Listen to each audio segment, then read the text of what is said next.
waxaa magaalada Jowhar ee caasimadda dowlad goboleedka Hirshabelle si dooran lagu soo dhaweeyay musharax madaxweyne Maxamed Cabdi Waare oo kamid ah musharaxiinta u taagan xilka qabashada madaxtinimo dowlad goboleedka Hirshabelle. Maxamed Cabdi Waare ayaa waxa uu ka soo degay garoonka diyaaradaha ee magaalada Jowhar. Garoonka ayaa markii ay diyaaradda soo cagarigatay waxa si weyn ugu soo dhaweeyay barbaarta gaashaaman ururka haweenka, ururka dhalinyarada, maamulka gobolka iyo kan degmada. Maxamed Cabdi Waare ayaa waxa uu mid u soo gacan qaaday ururka haweenka, ururka dhalinyarada iyo barbaarta gaashaaman. ugu dambeyn waxa loo soo galbiyay hoygii uu ka degi lahaa magaalada Jowhar ee caasimadda dowlad goboleedka Hirshabelle. waxa uu soo kormeeray xaafadaha ku yaala magaalada Jowhar isaga oo xaafad u dhexmarayay afarta xaafadood ay ka kooban tahay magaalada Jowhar ee caasimadda dowlad goboleedka Hirshabelle. barbaarta gaashaaman ayaa halkaasi waxa ay ka muujiyeen dhoolatus ay ku soo dhaweynayeen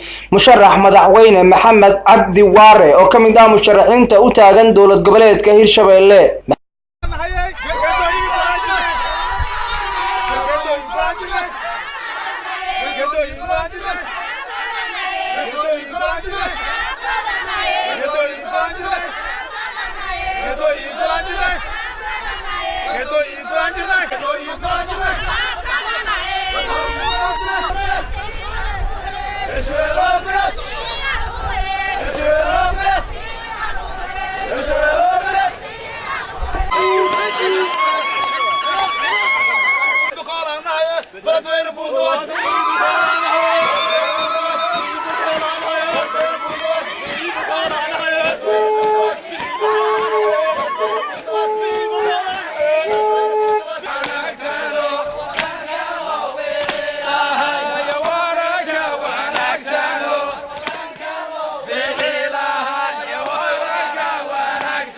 Maxamed Cabdi Waare oo ah musharax u taagan xilka qabashada madaxtinimo ayaa waxa uu ballan qaaday haddii uu ku guuleysto madaxweynenimada in wax badan uu ka bedeli doono maamulka Hirshabelle.